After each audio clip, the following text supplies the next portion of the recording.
Boa noite, meu nome é Mariana Schroeder e hoje na nossa live o tema é a preferência do consumidor e sua relação com o mercado de combustíveis durante a epidemia do coronavírus. Para iniciar, vamos discutir alguns conceitos básicos da teoria do consumidor. Os economistas usam o modelo do consumidor racional para analisar suas preferências. O modelo diz que o consumidor sabe o que quer e busca tirar o melhor proveito de suas oportunidades. Além disso, há o conjunto de todas as possibilidades de conjunto, chamado de conjunto orçamentário. O conjunto de todos os pacotes de consumo que o consumidor tem condições de pagar de acordo com a sua reta orçamentária, a qual vai ser abordada com mais profundidade na live do economista João Marcelo. Portanto, os consumidores buscam maximizar sua satisfação, chamada de utilidade, gerando então a função de utilidade, que determina o nível da utilidade para a cesta de consumo. Então entra um novo conceito, a utilidade marginal de um bem ou de serviço, que é a utilidade adicionada gerada pelo acréscimo do consumo de uma unidade do bem ou do serviço que está sendo analisado. Importante observar que a curva da utilidade marginal tem inclinação negativa, como vemos nesse gráfico. Isso acontece pois a satisfação adicional que o consumidor obtém ao adicionar uma unidade de um bem tende a declinar à medida que a quantidade consumida aumenta.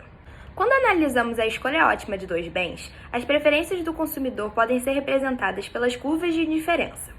Cada curva representa um pacote de consumo que gera um nível de utilidade. Importante notar que curvas de indiferença têm duas propriedades essenciais.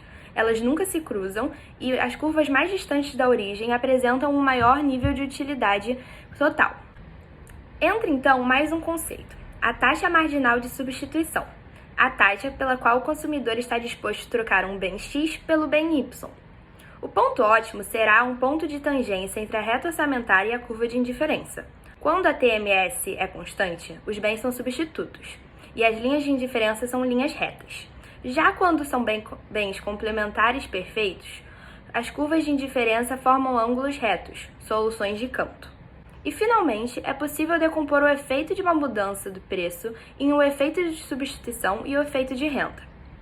O efeito de substituição se mostra pelo movimento ao longo da curva de indiferença original e à medida que o consumidor substitui o bem que se tornou mais caro pelo bem mais barato.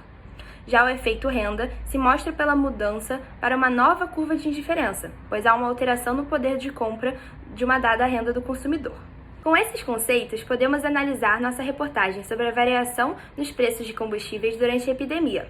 Podemos ver que com a queda brusca do preço de gasolina, tornou-se mais vantajoso para a maior parte dos estados brasileiros optar pela gasolina do que pelo etanol.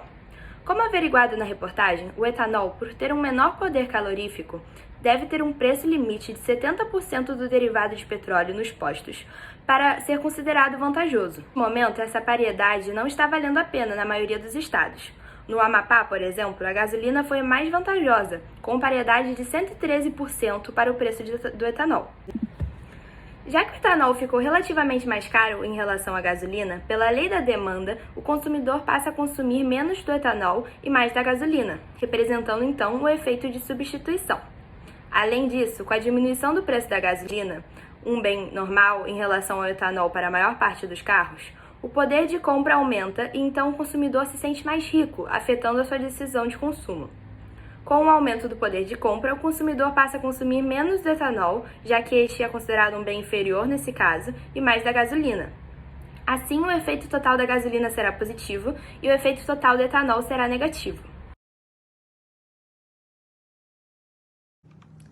Muito bem, meu nome é Rafael Cialdini, professor de Economia, e na aula de hoje trataremos do tema elasticidades econômicas, relacionando-as ao cenário atual muito impactado pela Covid-19. Para começarmos, temos que entender que elasticidade é basicamente a reação do produtor ou do consumidor perante a inúmeras variáveis, principalmente ao preço, onde a sensibilidade de tal resposta depende de diversos fatores. Partindo do objetivo de nossa aula, vamos focar na elasticidade da demanda, que pode ser elasticidade de preço da demanda, que nada mais é que o efeito no consumo de um determinado produto quando seu valor é alterado, elasticidade de preço cruzado da demanda, onde o consumo de um bem afeta o de outro, e elasticidade de renda da demanda, que acontece quando o capital que o consumidor tem disponível se altera. Utilizaremos como base essa reportagem do Canal Rural publicada a final de fevereiro deste ano. Nele é dito que, na situação atual de coronavírus, onde pessoas estão de quarentena em casa, tentando economizar, guardando o máximo de dinheiro possível, produtos considerados mais supérfluos, geralmente mais industrializados e de valor mais elevado, têm uma demanda elástica. Assim, um leve aumento em seu preço, como aconteceu, reduziu drasticamente a busca dos consumidores por esse produto, como bebidas e derivados de leite, como na notícia em questão. Agora, itens da cesta classificados como básicos e então essenciais para as pessoas, que geralmente são mais naturais, têm um valor mais reduzido, têm uma demanda inelástica, que, explicando em outras palavras, a quantidade requerida deles não ou bem pouco se altera mediante uma alteração em seu custo, como arroz, feijão e leite fluido, voltando novamente à matéria escolhida em questão.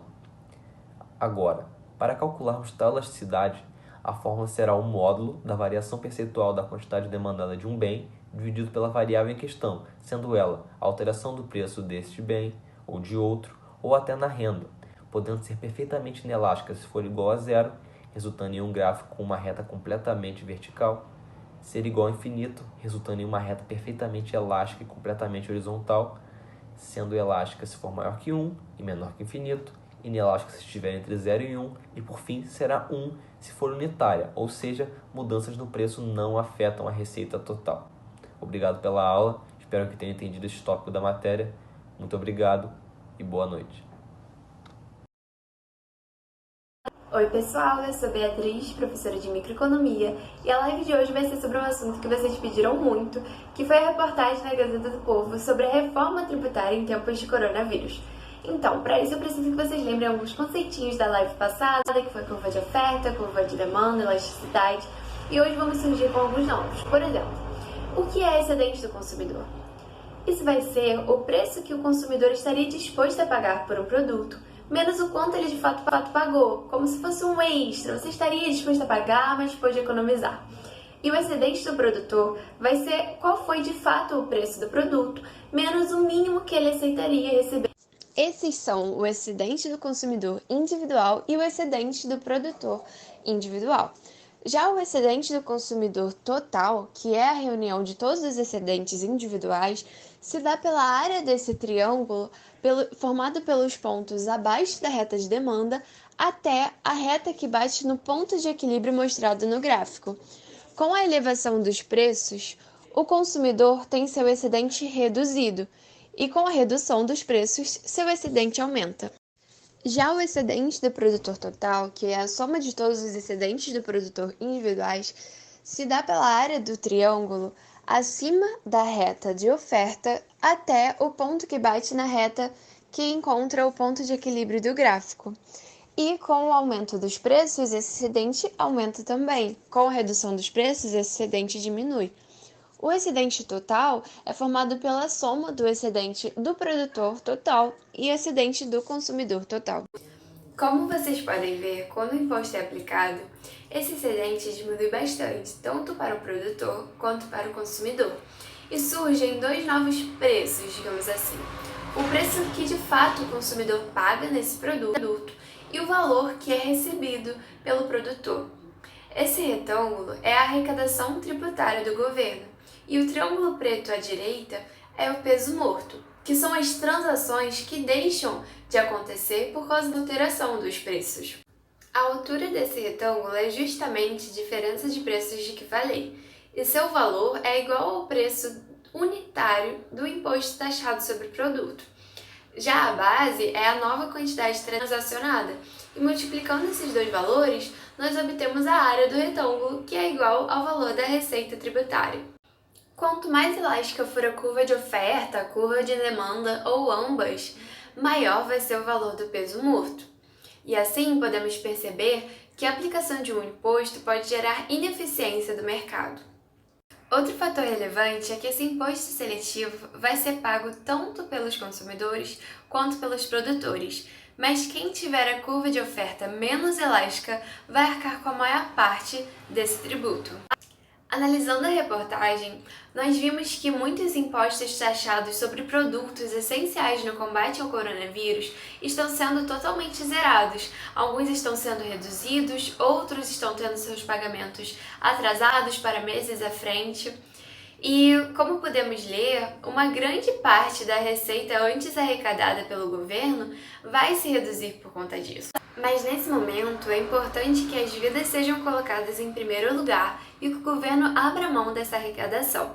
Assim, o que antes era peso morto vai poder voltar a ser transações entre produtores e consumidores, facilitando a obtenção desses produtos e o combate ao coronavírus.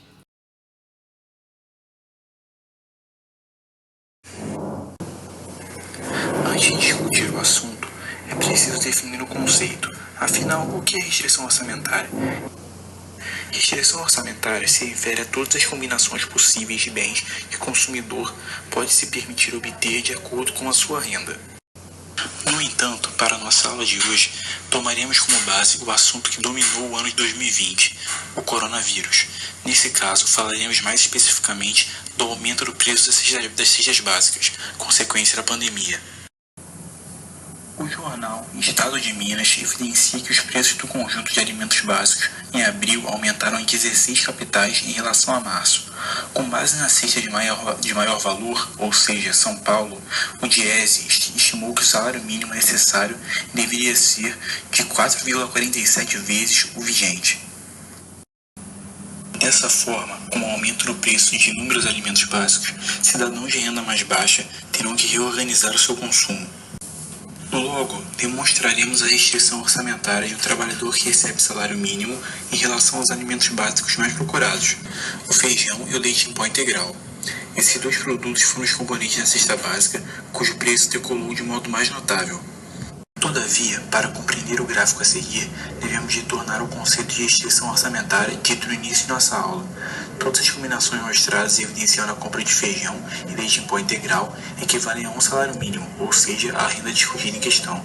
Compreendido isso, chegamos ao novo conceito, a renda orçamentária, que nada mais é do que a representação gráfica de todas as combinações possíveis de quantidade dos bens que cabem no orçamento de um indivíduo. Em nosso gráfico, a mesma é representada pela reta verde. Desse modo, a área indicada nada mais é do que a restrição orçamentária discutida em questão. Assim, a discussão acerca do conceito de restrição orçamentária chega ao fim, mostrando que, quando esse tema é utilizado para estudar a situação atual do Brasil, é possível chegar à conclusão de que a crise da pandemia afeta o consumidor de baixa renda de modo gravíssimo, uma vez que o preço dos alimentos básicos cresce de modo incrivelmente rápido, obrigando o cidadão que depende diretamente desses produtos a rearranjar seu consumo.